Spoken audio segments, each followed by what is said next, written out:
بسم اللہ الرحمن الرحیم حامدا ومصلیا اما بعد۔ محترم ناظرین، السلام علیکم ورحمۃ اللہ وبرکاتہ۔ پچھلی جو سیریز تھی ہماری، اس کے اندر نبی اکرم صلی اللہ علیہ وسلم کی ولادت اور آپ صلی اللہ علیہ وسلم کے ایام رضاعت کا تذکرہ تھا۔ اب جو بات آپ حضرات کی خدمت میں عرض کرنی ہے وہ نبی اکرم صلی اللہ علیہ وسلم کی والدہ اور آپ کے دادا کا انتقال، اور آپ کے بعد ان دونوں کے بعد آپ کی پرورش کس نے کی۔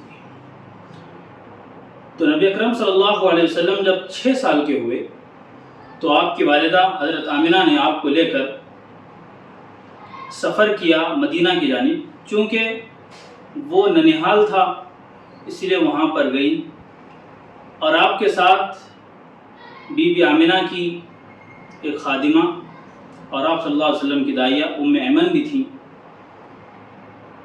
قریباً 1 مہینہ وہاں پر قیام رہا۔ ایک بات میں آپ کو بتا دوں، مدینہ کا نام ہجرت سے پہلے یثرب تھا۔ مدینہ کا نام ہجرت سے پہلے یثرب تھا۔ تو وہاں 1 مہینہ تقریباً قیام رہا، پھر وہاں سے لوٹے۔ مکہ اور مدینہ کے درمیان ایک جگہ ہے، ایک بستی ہے جس کا نام ہے ابوا۔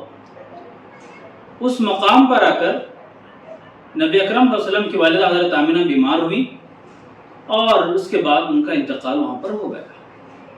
وہیں پر ان کو دفن کیا گیا۔ پھر وہاں سے ام ایمن جو آپ صلی اللہ علیہ وسلم داعیہ تھی، آپ کو لے کر مکہ واپس آئیں۔ آنے کے بعد اب نبی اکرم صلی اللہ علیہ وسلم کے ولادت سے پہلے تو والد کا انتقال ہو گیا تھا۔ اب 6 سال کی عمر میں والدہ بھی رخصت ہو گئی۔ اب آپ کی پرورش کی جو ذمہ داری سنبھالی ہے وہ آپ کے دادا عبد المطلب نے سنبھالی۔ بہت لاڑ پیار سے پالا، لیکن یہ سایہ بھی بہت زیادہ آپ پر نہیں رہا۔ 8 سال کی آپ کی عمر تھی کہ دادا بھی اس دنیا سے رخصت ہو گئے، اور اس وقت عمر تھی عبد المطلب کی 82 سال 82 ایئرس کی عمر میں انہوں نے وفات پائی۔ وفات سے پہلے انہوں نے اپنے ایک بچے کو بلا کر، اپنے ایک لڑکے کو بلا کر، بیٹے کو بلا کر یہ وصیت کی کہ میرے جانے کے بعد محمد کی پرورش تم کرنا صلی اللہ علیہ وسلم۔ تو ان چاچا کا نام تھا ابو طالب۔ تو 2 بڑے سہارے یہاں سے رخصت ہو گئے، ایک والدہ جس کو بچے کی ضرورت رہتی ہے ایسی عمر میں، لیکن اس وقت والدہ کا سایہ بھی رخصت ہوا، اور دادا کی پرورش میں تھے وہ بھی اس دنیا سے چل بسے۔ تو نبی اکرم صلی اللہ علیہ وسلم کی زندگی کی جو شروعات ہے وہ اس طور سے ہو رہی ہے کہ آپ پر ایک کے بعد ایک مصیبت آ رہی ہے، ایک کے بعد ایک سایہ اٹھ رہا۔ جو بڑے بڑے سائے تھے وہ تمام سائے اٹھ رہے ہیں، اور آپ کی پرورش اور آپ کی صحیح تربیت اللہ رب العالمین کی جانب سے ہو رہی ہے۔ ظاہری طور پر تو یہ آپ کی چاچا آپ کی کفالت کر رہے ہیں، پرورش کر رہے ہیں۔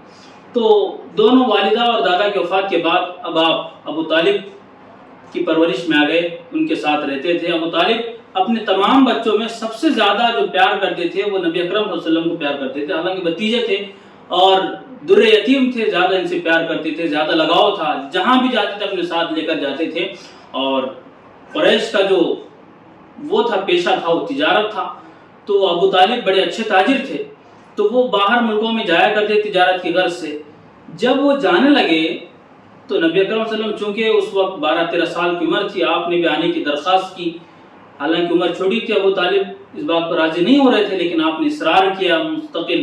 تو پھر ابو طالب آپ کو لے جانے پر راضی ہو گئے۔ پھر وہ ملک شام کا سفر ہوا، اور بار بار سفر ہوتے رہے مختلف ممالک میں، اور نبی اکرم صلی اللہ علیہ وسلم بھی اپنے چاچا کے ساتھ جاتے رہے۔ اور اس کا فائدہ یہ ہوا کہ نبی اکرم صلی اللہ علیہ وسلم نے تجارت کے اصول سیکھ لیے۔ تجارت کس طرح سے کی جاتی ہے، کیسا ڈیل کیا جاتا ہے، بزنس کو کیسے سنبھالا جاتا ہے، کیسے گفتگو کی جاتی ہے، وہ کیا اصول ہے، وہ تمام اصول کو نبی اکرم صلی اللہ علیہ وسلم نے اپنے چاچا کی نگرانی میں رہ کر، ابو طالب کی نگرانی میں رہ کر وہ تمام تجارت کے اصول سیکھ لیے، جو تجارت اصول آپ کو بعد میں چل کر کام آئے، جس کا تذکرہ انشاءاللہ اگلی ایپیسوڈز میں آئے گا۔ تو آج اسی بات پر ہم اتفاق کرتے ہیں۔ وآخر دعوانا ان الحمد للہ رب العالمین۔